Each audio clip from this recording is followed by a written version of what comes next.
Beardy and the Beast Media Club. Ba-da-ba, ba-da-ba. This is a placeholder intro song. Welcome, everybody, to the Beardy and the Beast Summer of Sequels. In this series, we'll be revisiting the worlds already explored by watching the sequels to films we previously discussed. Today, we'll be having a full spoiler conversation regarding 2002's Queen of the Damned. Those spoilers won't end after just one, like too many disappointing music festivals. If you have not yet listened to the discussion of the original film, Interview with a Vampire, please consider checking it out. A full list of services we're available on can be found at beardyandthebeast.com. My name is Drew, and he can never be known, the vampire Lestat. Yeah, I'll never be known. Facts. So, Devin, did watching this film make you feel alive? Or did watching it make you die inside? So, like discussions we've had with other films, I really enjoyed this film. I did not like it as a follow-up to Interview with the Vampire. Yeah, I would say almost every facet of this movie didn't really suit the precedent that was set by Interview. Yeah. Like everything from tone, attitude, character interactions, relationships, to everything that we're probably going to discuss. But as a 2002 action vampire soundtrack movie, it was pretty decent. Yeah, I actually really enjoyed it. I'm like, yeah, no, we've... so this is the first time I've seen it. I know you've seen it before, because you've told me this is the best movie ever many times. Best movie ever! I'm glad I didn't watch it when it came out, because I think it would have been very easy to jump on the hate bandwagon of it. And watching it now, I'm like, no, this is actually a pretty solid movie. You know, I just wanted Interview with the Vampire. Like that Lestat was not Lestat. Like as I said, it just didn't have the same tone. They did things like having the voiceover, which worked for Interview with the Vampire because it was the main framing device, but there's no tie to that here. So it just felt lazy, even though I know that wasn't their intention. Yeah, to focus in on that part, that's something I noticed almost immediately. It seemed like something that was included only because it was present in the first. Now, I haven't read the books, and it's entirely possible that it might have followed suit the way that the book was portrayed. But the feeling while watching Queen of the Damned made it feel more thrown in than anything. Yeah, that's pretty much where I'm sitting with it. I mean, let's get some of the negatives out of the way. We'll kind of do this backwards. So, Interview with the Vampire, Anne Rice was heavily involved with. This she wasn't, and she actually refused to be involved with it. So this is kind of, I think a lot of the issues and some of the pacing things that I found is like it felt like a cohesive movie.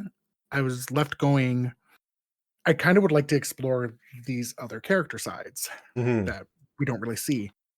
Apparently, they had the rights to the films, you know, since Interview, obviously, and they were coming up to an end. And it just sat on it for a decade. Yeah, that's how things do. Because of that, like, Anne Rice very specifically wanted the Vampire Lestat and Queen of the Damned to be separate. And they combined them here. So that I think that's why there's that, you know, once the concert happens, there's just that shift, right? We don't get much time with, much like in real life, we don't get much time with Aliyah.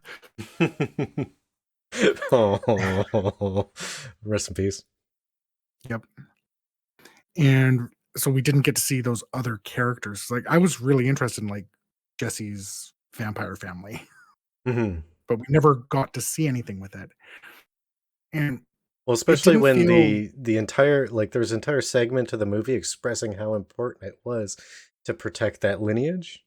Yeah. And it felt like an afterthought. Yeah, it's weird because it didn't feel rushed like we've talked about in other films. As you said, it felt like an afterthought is a better way to put it. So it wasn't like going, oh, the pacing of this is bad. I just went like, I just wish they spent more time doing it, Hmm. like exploring some of these things, which is again a lot easier to overlook if you don't consider interview. So that was one of the kind of big things. The other like things that just really jumped out at me, in especially knowing 2002, the powers, whenever the powers were used by the vampires. Hmm. Oh my god, did that look terrible? But you don't like And vampire fighting?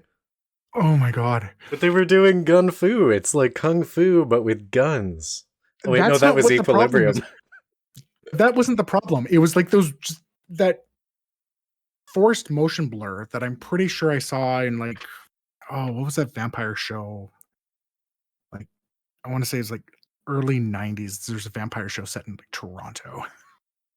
Oh, yeah, You know exactly what I'm talking about. yeah. That's the level of effects that we had. So it was kind of disappointing. Hmm. And oh my god, can you learn to use a crossfade just once? Stop fading to black between every scene. It's distracting. Did you have any other rapid fires? Those were my rapid fires. A lot of the other things I have are kind of, I think will come in more when we start comparing like Hmm. where it differs, because that's where a lot of my issues with the film came from. This whole the whole movie felt like it was two storylines that were just crunched into one. Yeah, Rockstar Lestat and then like Lineage and Akasha, and it felt like it was two very separate stories that were barely tied together and then just kind of like mashed together. yeah. It didn't make the movie incoherent, but it made it feel like it didn't really have resolution. I agree with what you say. I'm going to tweak it a little bit Hmm. I think because they combined the two books, and again, I haven't read the books either, so I Hmm. don't have that type of comparison to make. Um, a lot of films, a lot of TV series, they have your A plot and your B plot.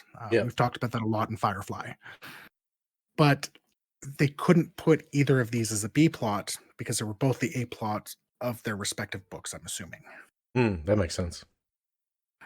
And I think that's why it feels like, as you said, two stories put together. I think it knew what it wanted. Like, I followed the through line, and that's why I'm saying, like, the places that left me wanting wasn't that it was the two storylines. It was that we're not getting quite enough chance to explore one of the storylines, Hmm. but you've made it an A plot. So in the storyline with Lineage and Akasha, if you had more of a setup discussing like the importance of the lineage and the impact that Akasha could have on it, and exploration of the characters and their relationships. So the first Mhm. half of the movie that would have been Lineage and Akasha. Yeah. If we had that, that would be a great movie. Yes. And then on the other hand, some more flushed out about the Rockstar Lestat storyline. But that entire storyline felt like it was thrown to the wind Hmm. because that storyline didn't really have an antagonist aside from like a couple low tier vampires. Yeah. The entire like last third of that storyline was just completely like tossed off in favor of Lineage and Akasha storyline. Yeah. And that's And the exploration that you want to know is probably related to those two very things. yeah, that's exactly it. So, like, one of the things I'm thinking is they could have made this, like, assuming they kind of moved the Akasha storyline into its own film. Hmm.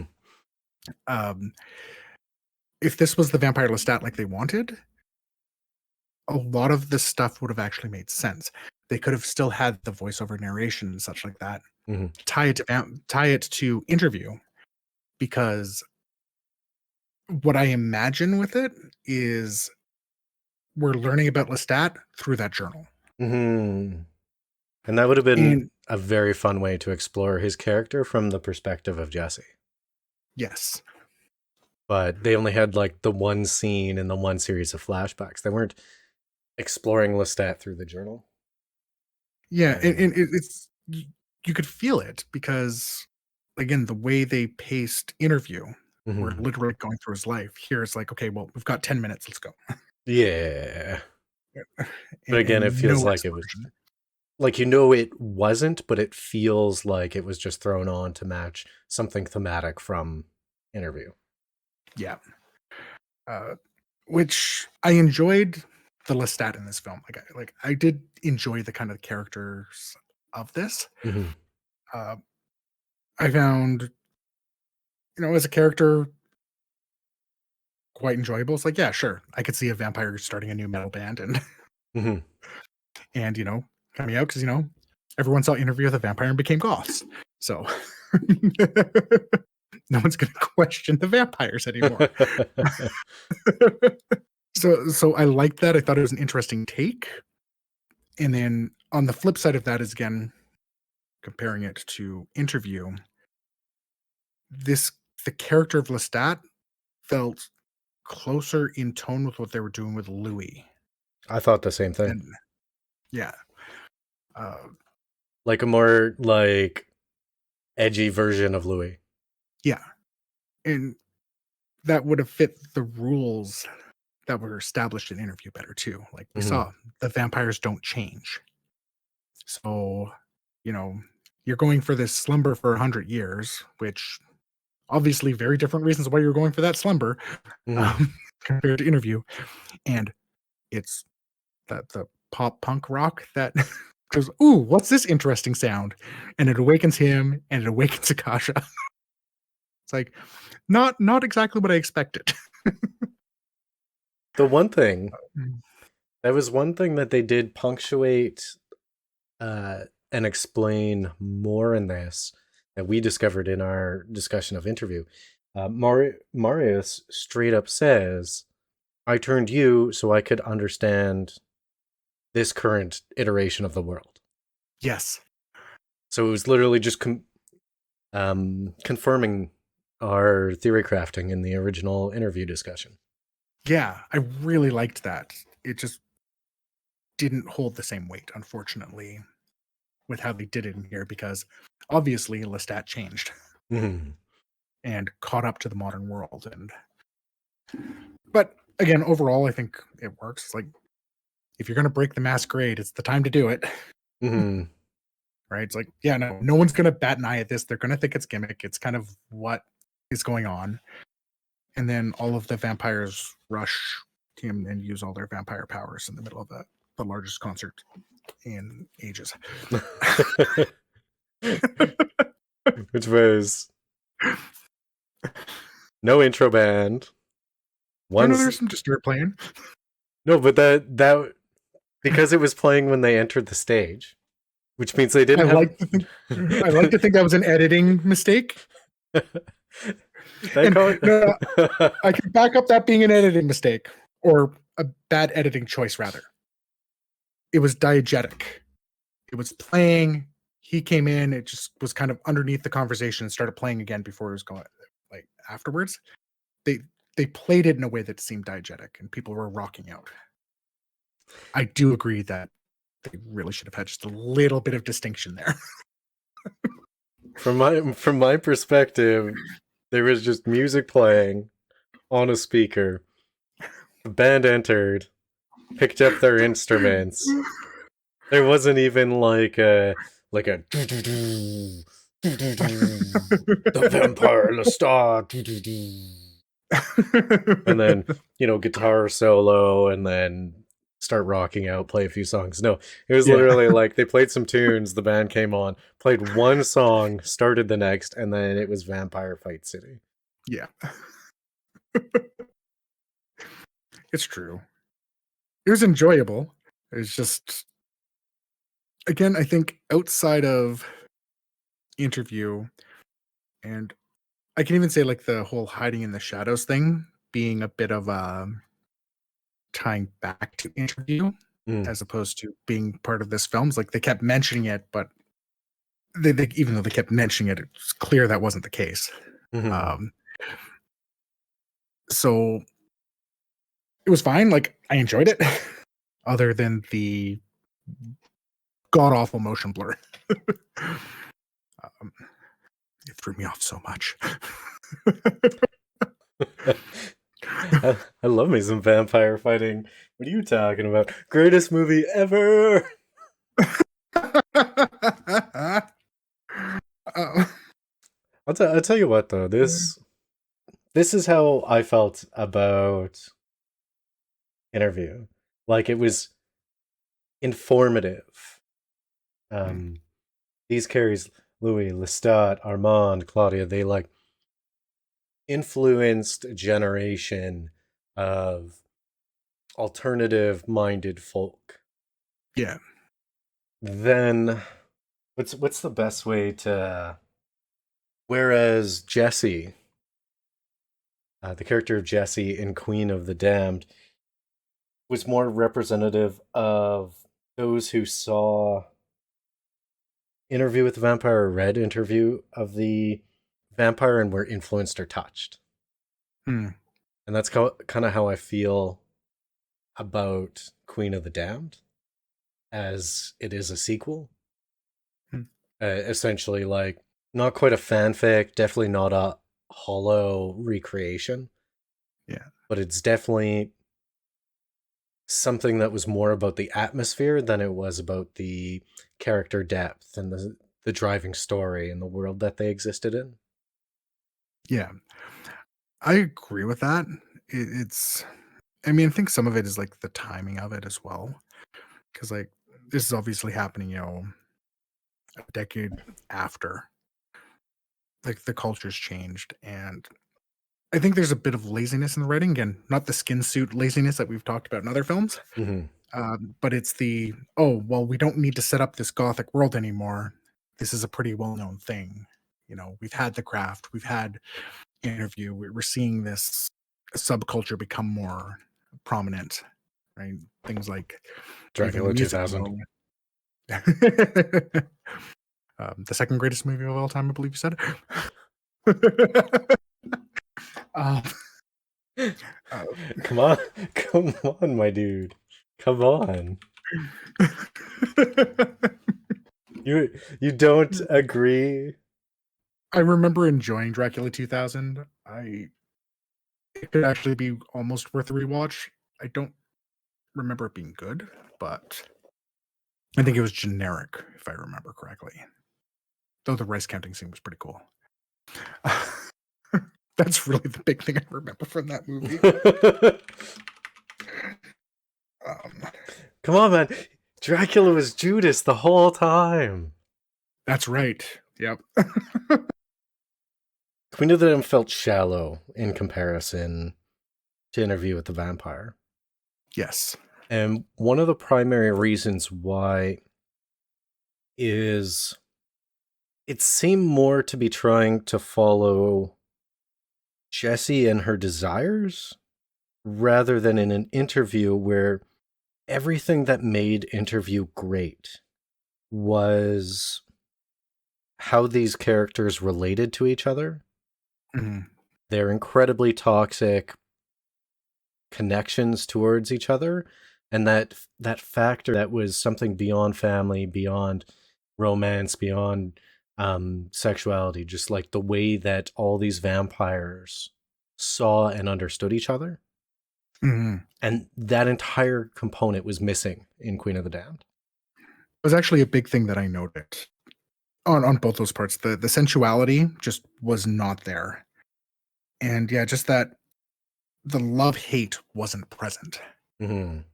Right? Like there's no reason we didn't have Marius, and we should have had a relationship with Marius and Lestat like we did with Lestat and Louis. Mm-hmm. Like there should have been something there. It just wasn't.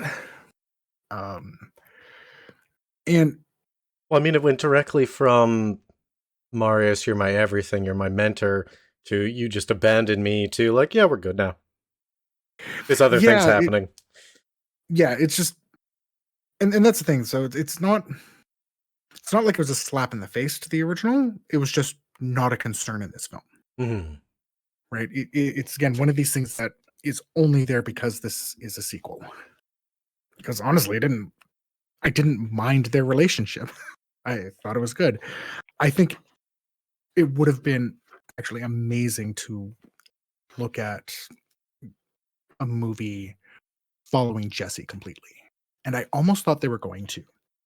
Because even like when like obviously we're introduced with her to her pretty early in the film, Mm-hmm. there was like this ring of like I just got that reminder of Claudia with her there. And then, Well, they you see her obviously were trying to set that up with the dolls and yeah. And I mean it makes perfect sense with her aunt. It would have been interesting. Like I actually wanted to see her life. mm-hmm. How did she get here? How did she get to this? What were these other people like? How did she get, into this huge paranormal society that were definitely not the Watchers? Yeah. How yeah, like how did our parents die? Was it related to the vampires? I would have loved to see an analog to the vampire lineage in Jesse's story and her exploring her family history Mhm. as it was following and being watched over by um Maret. yeah, Marette. Yeah. So that would have been interesting, and especially because you could move in those parallels with the original. Hmm. And it would have made it much more interesting than we mentioned this thing and now literally like 30 seconds later it's the end of the movie. Yeah. I mean, like, we know she's a direct descendant of Maret, which is really kind of interesting to think of. Didn't get to explore it. I think making that change would have put it closer to Interview. Mm-hmm. Would have been a completely different film. It's one of those things like the sequel that Interview deserved was not found here.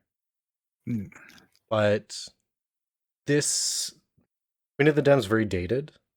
mm, This is very early 2000 um, filmmaking, from the techniques they're using to the soundtrack to the way that they're presenting the concept, and it's kind of, it even follows the like movie rules of three, how like three of the exact same movie always come out at the same time. yeah. It's like Armageddon, Deep Impact, and there was another one that came out at the same time. We had 13th Floor, Existence, and The Matrix all came out at like the same time. Yeah. And I feel like this kind of followed suit. So I don't know what the third one would be, but we definitely had like, Dracula 2000, Queen of the Damned, and probably something else. I think I know what it is. I'm just going to confirm it before I say it. Yep. I know exactly what it is. Underworld. Hey, well, Underworld was 2003. Again, had the masquerade vampire aspects. I And guess had werewolves in it too, but it's right in that same. I always found that one to be more. I guess Blade came out in like '98 or something like that, but felt Yeah. more like attuned to that. But sure, Hmm. vampires. There was definitely a vampire thing that was kind of the rage in the early 2000s, and then like '04 to '07 was like zombies was the big thing. Yeah. They had their resurgence. So to kind of follow suit with the point I was giving, just to kind of conclude it, they were trying to make the vampire, the perceptions of the vampires, the focal point of the movie, opposed Mm. to the relationships that bound them. Yes. And I think that is why we felt there was such a tonal shift between the two Mhm. movies, Yeah. because we were we're looking at individuals opposed to how individuals relate to each other. Yeah. And that's always a big thing. Like, and it's really what separates, you know, the bad films from good films from great films. It it doesn't matter how much spectacle you have there. Mm-hmm. All you can remember is the spectacle at the end. Right? People don't remember don't remember the new Marvel movies, like even though they came, even the ones that came out a few months ago, but they always can you can always kind of go back and remember how the Avengers were in the first Avengers film Mm-hmm. when there was that character drama around it. There's lots of spectacle, but that's not the stuff that sticks. And it's not the stuff that's going to jump out and go, yes, this is amazing. I can tell you, I enjoyed the Transformers movies. They are a spectacle. I cannot tell you what happened in any of them. Except they use their laser punches to explode the planet. Yeah. Well, that's a very good example because like everybody remembers like Black Widow tricking Tony or her relationship to Bruce Banner and like Sun's coming down, etc., etc. Like these in nerd culture, some of that even became mimetic. Yeah. But what do you remember of her in like Black Widow. Infinity War or Endgame? Aside from like, lol, she got thrown off a cliff. No, but okay, so yes, that's exactly what I remember. But the reason I remember that isn't Lowell got thrown off the cliff. It was actually a strong character moment with Hawkeye and Black Widow. We know the relationship they've gone through the other Avengers films. Mm-hmm. And it contrasts very well with the way Thanos and Gamora were Mm-hmm. in the same thing. So, but I think that's the exception that proves the rule. That's the scene I remember Exactly. because of that character. And we all know that emo Hawkeye is the best Hawkeye. Yes. Except for purple wearing Hawkeye, which purple's a great color. Also, can we talk about how like they didn't explore any other characters aside from like Jesse wants to be a vampire. Lestat has a journal and is edgy AF and kind of has a relationship with Marius. But like we had a whole cast we had freaking Hobbit Bieber, we had freaking two old dudes, we had Claudia Black who had one line in the entire darn movie, which is a shame because she's such a great actress. And she's amazing. like, why is this pretty guy with these golden locks here? Who is he? The only thing I can go is like, okay, family. But like I'm even like looking at like the names of some of these ones. I'm like, oh, I think these were actually meant to be like god type characters. Because like Claudia Black played Pandora. Maharet and Akasha obviously kind of sound like I don't think they are, but they immediately go to my mind. It's like, okay, these sound like Egyptian god names. Mm-hmm. I'm pretty sure one of the older guys, I think male, is also a god. Man, that would have been so cool. But again, that just comes to the fact, like, if we had just followed Jesse instead, we still would have been able to get just as much about Lestat as we did. And we would have been able to see more of this other coterie that they had. Well, exactly. And like this, honestly, the strength of Interview wasn't the fact that Lestat existed. In fact, Lestat was actually kind of a weaker character in Interview. And that's why they had to follow Louis, who actually had more complexity to him. Yeah. Now, I'm not saying that Lestat wasn't complex. I'm just saying Lestat was, though manipulative, more direct and more single-minded. Yeah. There was no internal torment or conflict to Lestat. So this is something that did enter my mind, Mm-hmm. and this is pure headcanon, I don't think that it is accurate in any way, shape, or form. But I can the way I can make Lestat work here without being near as animalistic, but I'm actually like, caring about people. Weird. um, is we can almost assume could be considered an unreliable narrator in that regards, Mm. because we're only seeing how he wants to paint Lestat, whereas the bit of character we get from Lestat here comes from his own writings, right, from his journal. So we can say, okay, maybe this is what's actually going on, but it becomes a case of show don't tell. You're not showing us what you're telling us. Well, this would have been like a better way for them to do the narration in Queen of the Damned, focus it from Jesse's point of view and how she understands these texts and how she's translating them, right? Yeah. Oh, that would have been. Oh, hear me out. So almost the entirety of the plot stays the same, but we're following Jesse. Mm. So we get this romanticized version of Lestat that we're seeing throughout the entire film.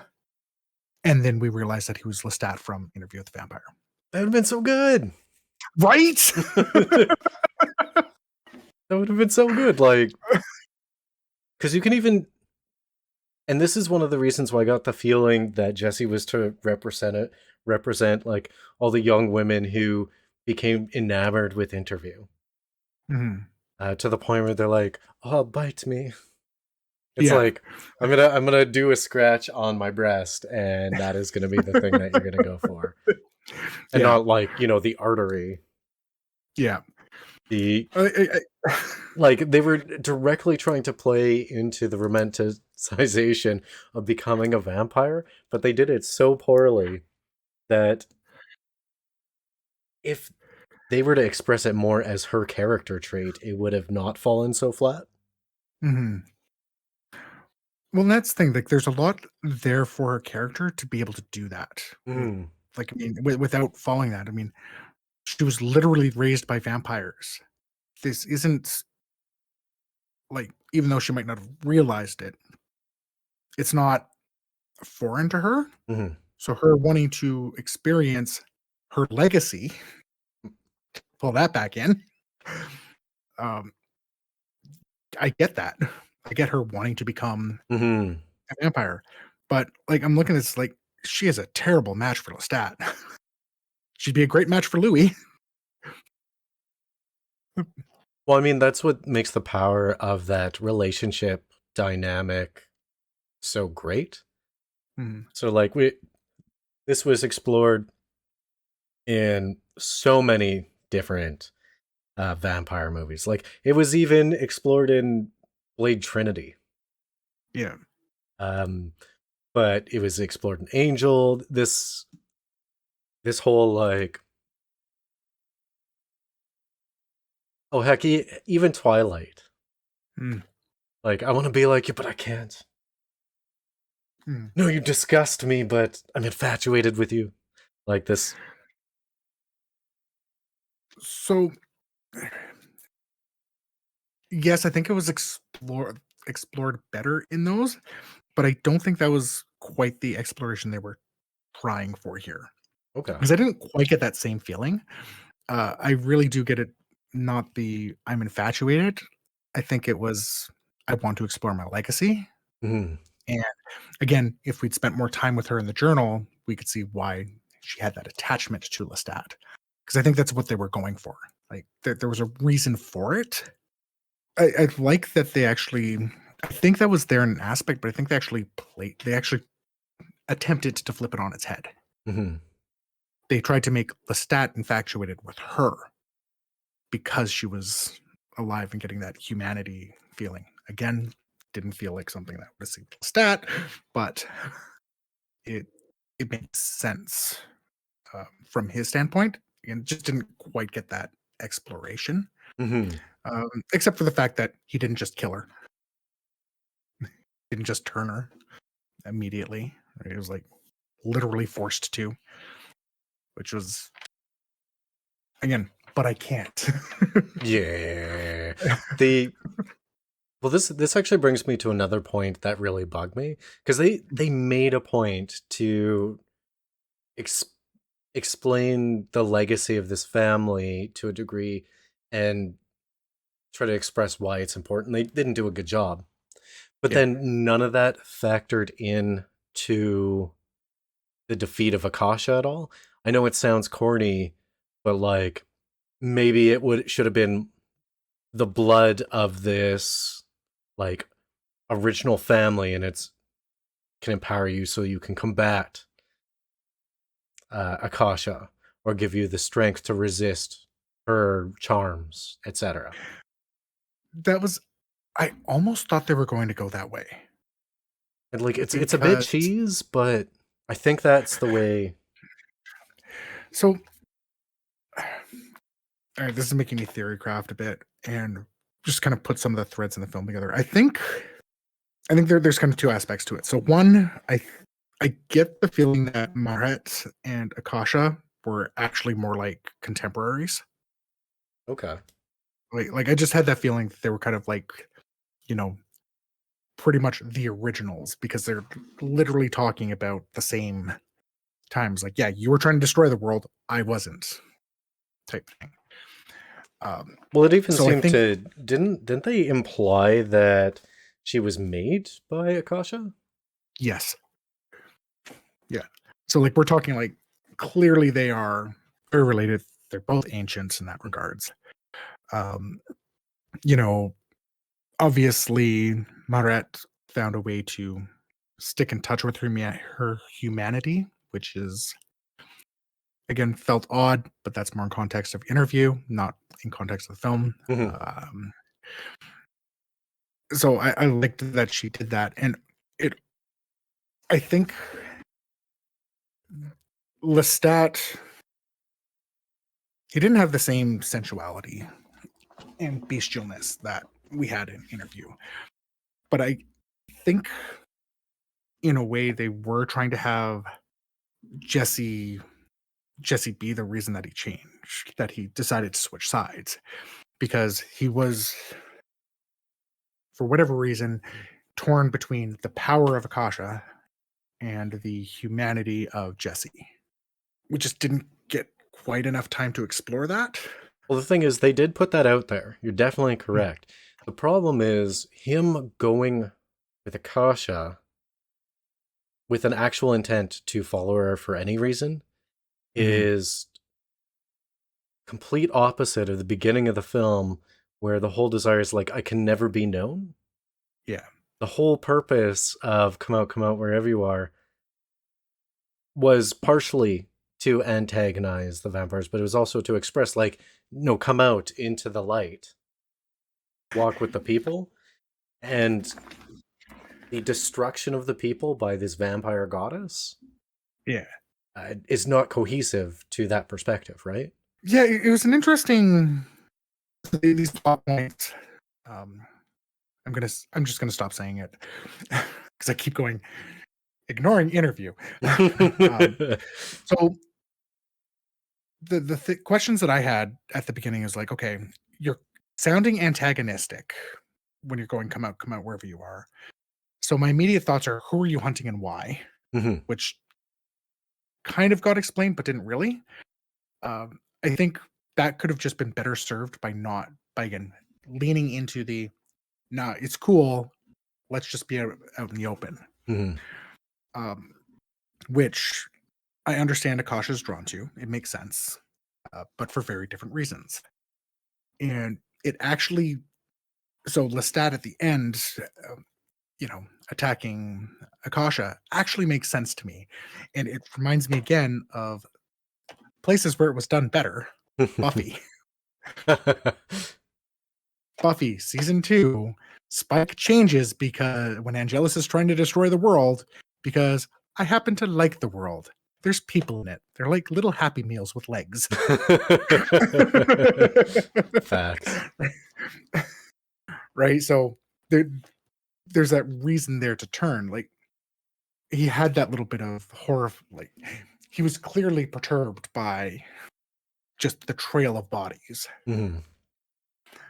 Um, And I think in a way that weakened the thing about him turning because of Jesse, Mhm. because it almost gave him too much motivation there. Like it would have been interesting to have him not care about that, but care about having to kill this one. Hmm. Right? It just would have been, I think, stronger for the character as presented in the film, because it would have been a great bookend to him having to kill the violinist right after he was turned. Mhm. And considering they had these bookends throughout, so yeah, just have him not care about the trail of bodies. It would have also, made him feel a little more in character with interview, even though he still didn't try to have bodies hidden everywhere. But it would have had that more animalistic and tie into that power trip that he was kind of going on. Where it fell short to me, and like it really felt like there wasn't really a true antagonist throughout the entire movie. Yeah. Um, so of all the different storylines of it, like if we had like an ever shifting power dynamic, who is the big bad at any given moment of time, I would have been fine with that. Yeah. But coming into the movie, you kind of want it to be Lestat, Hmm.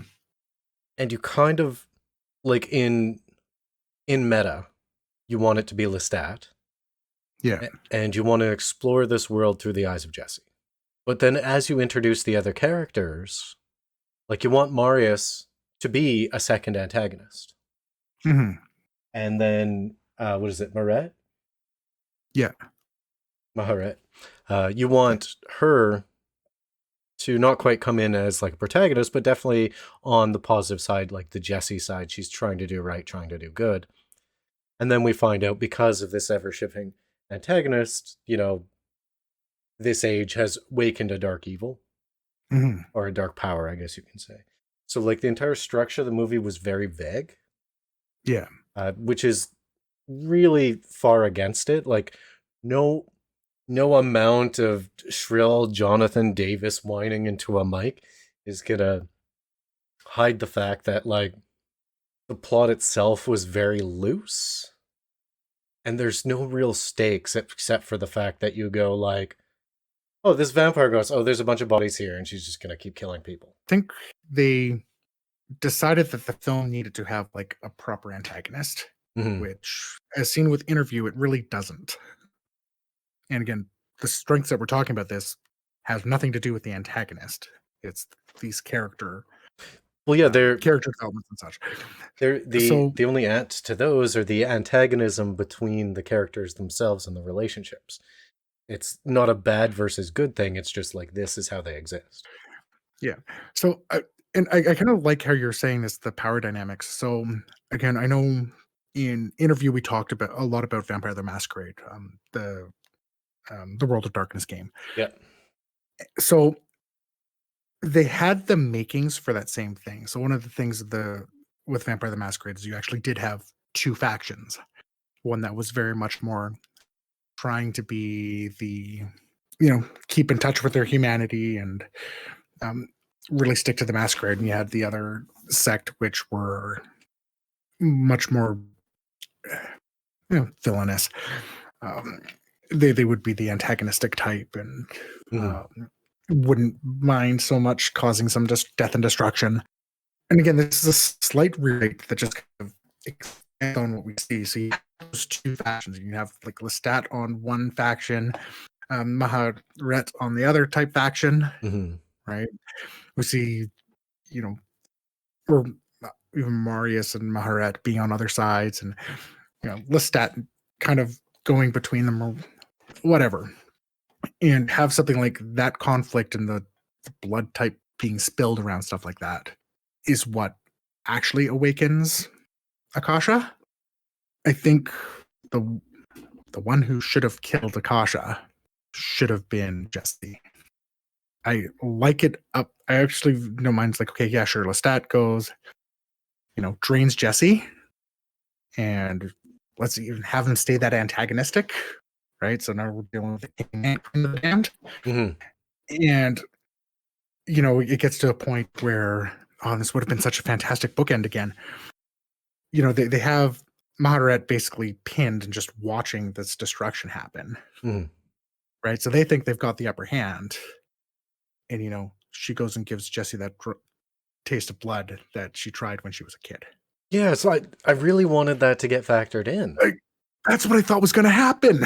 Having an ancient family thing. So here's the thing, like in the various vampire mythoses, large portion of them, I couldn't say majority with certainty, but a large portion of them say that the original vampires were not turned. Hmm. They just existed. This is how they were created. Yeah. And for them to exist or to survive, they must do an act, and that act creates more vampires. Yes. So if we're talking about the original lineage and that bloodline coming through, Hmm. like having that drop of blood to awaken something, I would in this suggested rewrite would want to stay away from Jesse doing the final act, being the Deus Ex Machina. You give her blood, and then all of a sudden she just does the thing. But having that awakening or cause disruption in Akasha's power, therefore creating an opening, being the catalyzing event to the defeat of Akasha. Yeah. No, you're right there. I think I misspoke when I said Jesse should have been the killer. Mhm. Jesse should have been instrumental in the victory. Yes. So I actually think, obviously, so play out this final scene. Lestat and Akasha are just devastating this group, but I mean they're still weakened. It's not like they're not. Mm-hmm. Battle has a toll. Yeah, the battle has a toll, and so you have Maharet. She's basically like the last one standing, and then you get the no, there is another. Don't forget about Right. Goldilocks Hobbit. He's still kind of like he's on his knees, but he's not quite down. Yeah, not quite dead. So, but we get that kind of no, there is another.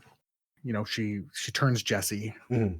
Let's essentially someone come in fresh, giving them that bit of time to recover, and then have Maharet step in and do the final blow. All right, and it's like, no, I can't. And you can tie that back to the legacy as well. It's like, no, you can't be the one to do this. All right, you have stuff to live for or whatever. I've watched you grow for centuries. It's my time type thing, which again just would kind of give them that nice bookend to it. They're talking about all the others going to sleep, and you have this vampire come out and sacrifice like that.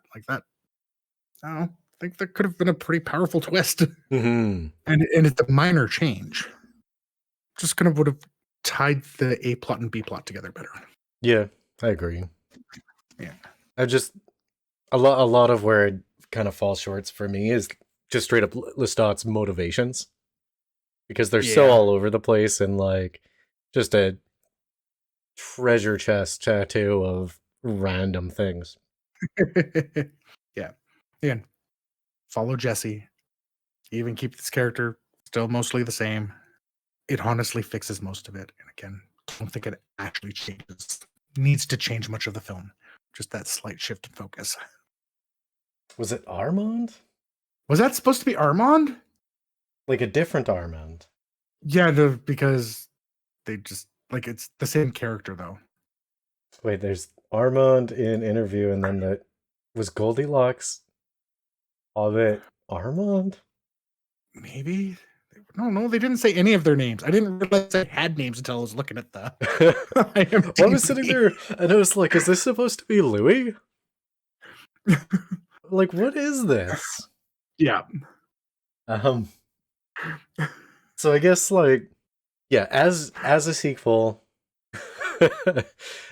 As a sequel, Yeah. You have literally broken everything you've set up in the first film.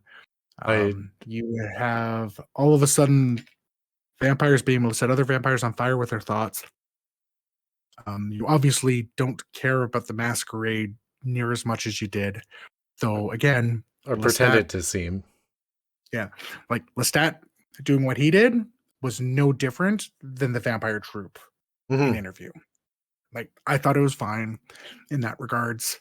You know, groupies be groupies, so he has an endless food supply. Uh, um, Well, that's one thing. I was dissatisfied about the groupies.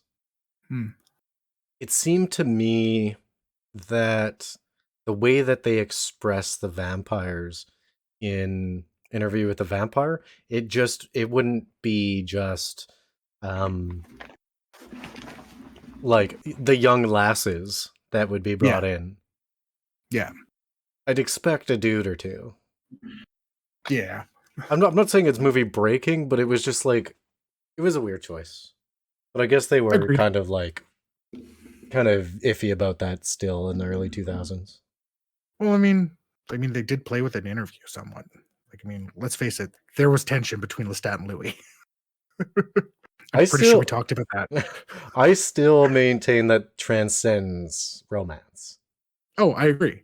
because there But I was mean, a similar feeling between Louis and Claudia, yeah, but it didn't feel wrong. It didn't it, have the creepy factor. yeah. Um, Again, I think a lot of that has to do with how well Kirsten Dunst acted that too. mm. Like, they acted it very well. But I mean, there's still, I agree that it transcends, but it's still an aspect of it. It's just I think. it's unfortunate that as a sequel, only only two of the tracks on this soundtrack actually charted. Yeah, yeah. Uh, Speaking of soundtracks, uh, so one of the reasons why I think this is one of the greatest movies of all time is because I have a fascination with Jonathan Davis.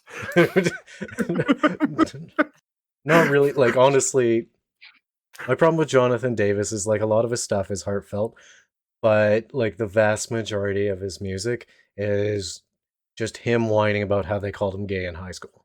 True. Which That's again, really weird that we didn't get a male groupie. but um, so, so I am endlessly fascinated by movies that are partially soundtrack orientated, hmm. and the whole fascination in the late 90s, early 2000s with like Queen of the Damned, music from the motion picture. And Yeah, but this was a little bit different than, like, Batman and Robin. And, Kiss from a rose on the grave, baby. and um, though I understand where you're going with that. Um, so I'm gonna let you finish, but um, this wasn't a vehicle for the music. This actually was music. Like, the songs, for the most part, were written for the film by Mhm. Jonathan Davies. So it actually ties in. One of the interesting things that I noted, because I wanted to I went back to see who the other music writer was because I wasn't sure. Um, so the Forsaken song, um, like in the main theme, I didn't realize that that was actually the track playing over the statues. Oh, Just like really? kind of yeah, like I'm going back and listening to, like, wait a second. Unlike some movies now, or like that soundtrack movie that you're talking about, um, there was a through line in the music. Yeah, it caught me. I'm like, oh, and I would not never have noticed it if I didn't, like, just kind of go back after, like, listening to Disturbed's rendition of the song. Well, Uh, this is one of the reasons why this one hit so good for me. Not just the fact that I was like quite into new metal in the early 2000s, uh, yep, almost problematically so. But they got Jonathan Davis and Gibbs, Richard Gibbs, yeah, who was in a new wave band. And he's just a composer and music producer, yeah, who's been in a few bands and so forth. Um, who seemed to understand the feeling and tried to guide these songs towards what they felt like being a vampire would be like. Hmm. And then just ended up getting top tier set of bands and singers to actually get on this album. Like we're talking Wayne Static, R.I.P., David Draymond, Chester Bennington, R.I.P., uh, Deftones, still going strong. Check out was it Black Stallion, White Pony remix album that came out. Yeah. Marilyn Manson, rip his career. Uh, Jay Gordon, rip orgy. It's Disturbed, still going strong. so Going it's strong enough. not strong enough. Papa Roach, I think they went from being a Christian rapcore band to a Rastafarian rapcore band. Still better than Corey Tyler doing rap. I've broken so many people with that. Oh, Well, the C motherfucking T. yeah. If you don't know about it, Corey Taylor, CMFT, check it out. Don't hate me. Don't and like me for saving you. um, Rip your brain. I think it was interesting. It's like, so they had Davis, who is definitely the type to be writing music for this time and this genre, Mm. right? This is, kind of that height of that new metal birth, height, the golden time of it. And then you mix that with a composer, and then again you have these fantastic artists singing his songs. It actually really it made me actually think Reznor, Well, this because is he's done that a lot too. that's where I think they missed their mark. Mm. Um, knowing the girls who were super into Interview and Vampires at the time, they weren't listening to Static X and Disturbed and Linkin Park for the most part. They were listening to Nine Inch Nails and Tool, Mm. um, which is very much not new metal. Uh, Maybe it was just my high school because I hung out with all of the goths. But there's a lot of Korn. Most of the girls I listened to did listen to Korn, having Davis write it at the very least. So weird. I was into new metal and I was like, Korn, two good songs. I kind of agree with you, but Anyways, um, that was my perspective. Like yeah. girls who like vampires were more into Nin than they were orgy. Yeah, I don't know if Reznor was really writing soundtracks at that time. Yeah, I see what you're meaning though. I mean, Cold is one of my favorite songs, but I think Reznor would have done it better. I think I think the hmm, I'm not 100% certain I agree with you. I don't think I quite agree, but I am having a hard time putting it to words here. I think there's like almost a little bit of a time difference. I think, quick, fill the time while I'm jogging my memory. Or don't, just leave it in silence. Make sure this doesn't get edited out. Make me feel awkward about it. So the reason why Dracula 2000 is such a great movie is because in the end they surprise you with the fact that Dracula was Judas the entire time. Spoilers! Okay, no, I was wrong about what I was thinking. Okay. I also enjoy any movie where Will Smith makes a rap song about it.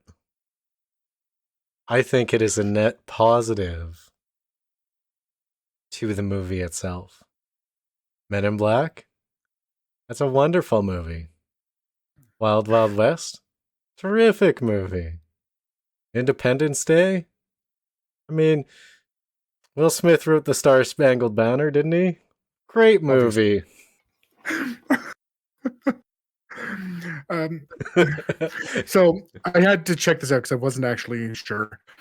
I was wondering if one of the reasons why we had, um, more of a corn sound than a Nine Inch Nail sound was the timing of them. Because I remember, Nine Inch Nails a lot, hearing them a lot earlier Hmm. than I did corn. But so I was thinking this might have been more around the time as corn was really starting to grow. But I mean, really, corn's been active since '93, which is a lot earlier than I thought. Yeah, and uh,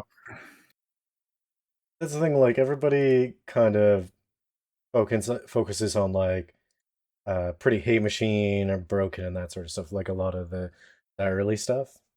Not yeah, realizing that, yeah, Nine Inch Nails had a '99 release, an '05 release, an '07 release. yeah. I get the impression that Davies was actually doing a little bit more soundtrack related than Reznor at this time. Yeah, I think so. Because when you look at the soundtrack work, Reznor didn't really get into it until 2010. Social Network, is it? Yeah, that sounds right. I think he might have done something before that, but not by much. But the point here, like, I'm not trying to say that Yeah, Davis didn't understand the film. In fact, I think he did, and I yeah. think he did a great job. I'm just contending that I think Reznor, especially with a lot of the troubles of his past, would be able to express it better. I think. All right, so I do think you're right. Um, and I think with Reznor, because this is something I felt with Reznor. "Hurt" is actually the big song that points us out. That that made me kind of click with this with Reznor. You're talking about that Johnny Um, Cash song, right? I am talking about the Johnny Cash song, which Reznor, of course, famously covered years before Johnny Cash did it.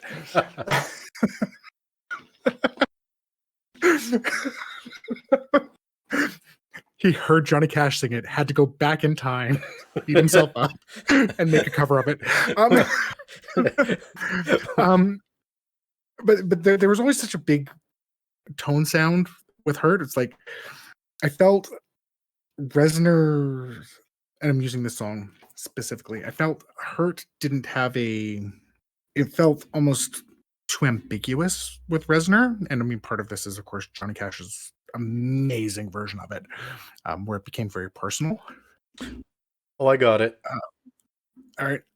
Not that I think the music in Interview should have changed at all.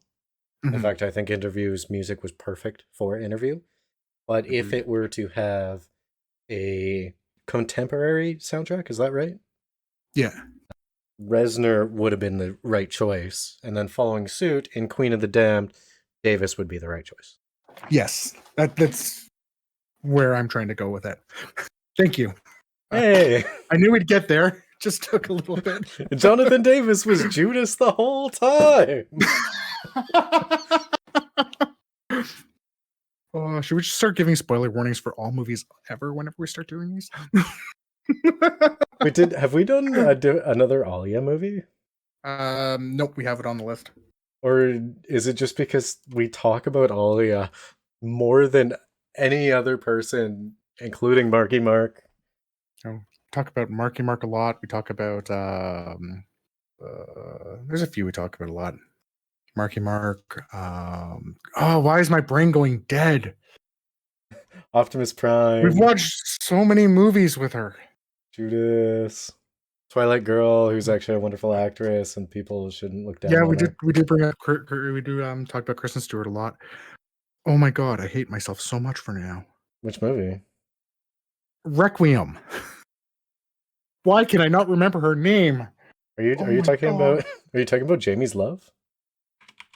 Why is my brain so dumb? You're talking about Jennifer Connelly. Thank you. We don't Oh my think god. You know what? I don't think we talk about Jennifer Connelly that much. I think we talk about Jared Leto more than we talk about Jennifer Connelly. I think we've talked about Connelly more, but to be fair, we've done like 6 movies with Connelly. That being said, I actually really liked Leto's portrayal of the Joker. I know there was some issues with him, but the end result was great, and I think that there could have been more of that Joker that could have been enjoyed, Yes. especially against Batfleck, which was also very looked down upon. And Affleck's a great actor. It's just that the script was bad. Very true. Speaking of the Joker, Heath Ledger apparently was considered to replace Lestat. Oh, that would have been so great. Rip Heath Ledger. Yep. Also, Josh Hartnett. Wait, are we ripping Josh Hartnett? No, I'm just saying he was considered to be The best Judas of all Lestat as time? well. Yes. Rip Judas? Yes. But I can't say that.